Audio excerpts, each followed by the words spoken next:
আমার বিয়ের 7 বছর পরেও সংসারটা আমার শাশুড়ি মায়ের হাতেই ছিল। এমনকি সকাল থেকে রাত অবধি কী রান্না হবে তাও তিনি ঠিক করতেন। তিনি শুধু এতটুকুতেও থামেননি, আমাকে নিজ হাতে খাবার বেড়ে দিতেন।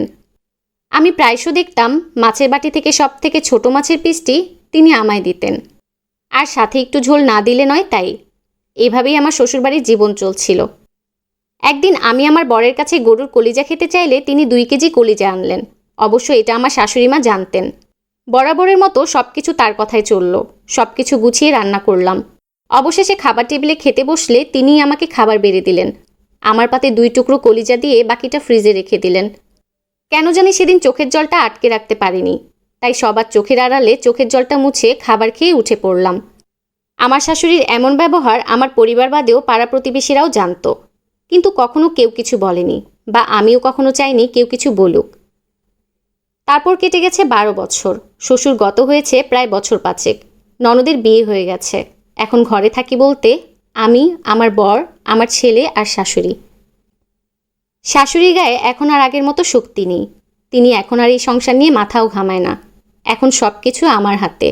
আমি ইচ্ছে মতো রান্না করি, খাই, ঘুরি। সব কিছুই এখন আমার হাতে। এমনকি শাশুড়ির খাওয়ার দায়িত্বটাও আমার। একদিন আমি ঘরে শুয়ে আছি, হঠাৎ দেখি আমার শাশুড়ি গুড়ি গুড়ি পায়ে আমার ঘরের দরজার সামনে দাঁড়ালেন। আমি দেখে বললাম, মা, আপনি ঘরে আসুন।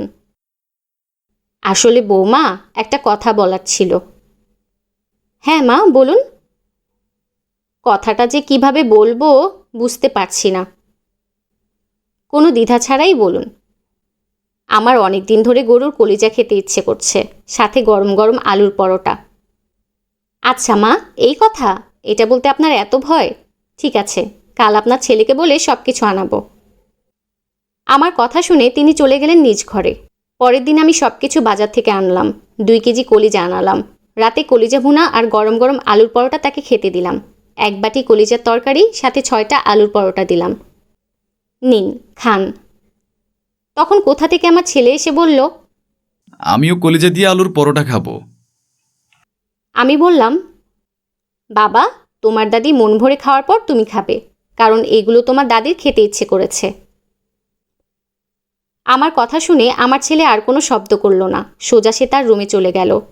তারপর আমি আমার শাশুড়ি মায়ের উদ্দেশ্যে বললাম, কি হলো মা, খান, খাবারটা ঠান্ডা হয়ে যাবে তো। তিনি আমার দিকে ছলছল চোখে তাকিয়ে রইলেন। হয়তো তিনি ভাবছেন আমার বউকালের জীবনটা তিনি কেমন করে নষ্ট করেছিলেন, আমার শখ ইচ্ছে কি করে মাটি করে দিয়েছিলেন।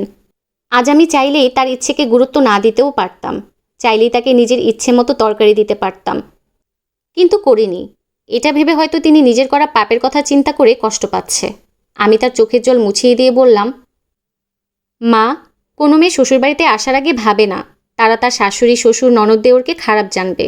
পরিস্থিতি তাদের বদলে দেয়, আর এর জন্য আপনার মতো কিছু শাশুড়িরা দায়ী। এটা ঠিক, আমরা মেয়েরাও খারাপ, কিন্তু মা, আমরা বাপের বাড়ি থেকে খারাপ হয়ে আসি না, আপনাদের বাড়ি থেকে খারাপ হই। পরে দোষ হয় আমাদের জাত ভালো না, বাবা মা শিক্ষা দিতে পারেনি, এমন অনেক কথা। কিন্তু গল্পটা এমন না হয়ে যদি উল্টোটা হতো, তাহলে না আমরা কখনো খারাপ হতাম, আর না কখনো আপনাদের খারাপ ব্যবহার হজম করতাম। বিয়ের 10 বছরই না হয় আপনাদের রাজত্ব, কিন্তু বাকি সময়টা কিন্তু আমাদের হাতে। তাই সেই সময়টা ভালো কাজে লাগানোটাই ভালো না? যেন জোয়ান বয়সে করা অন্যায় শাস্তি বুড়ো বয়সে পেতে না হয়। এটা সমাজের ঘটে যাওয়া ঘটনা। আমি এমন মেয়ে দেখেছি যারা ফ্যামিলি সাপোর্টের জন্য দিনের পর দিন শ্বশুরবাড়িতে অত্যাচারিত হয়েছে। যখনই তারা প্রতিবাদ করেছে শুনতে হয়েছে নানান কথা। সে যাই হোক, অনেকেই বলবে শুধু শাশুড়ি খারাপ। না, ভালো খারাপ মিলিয়েই জীবন।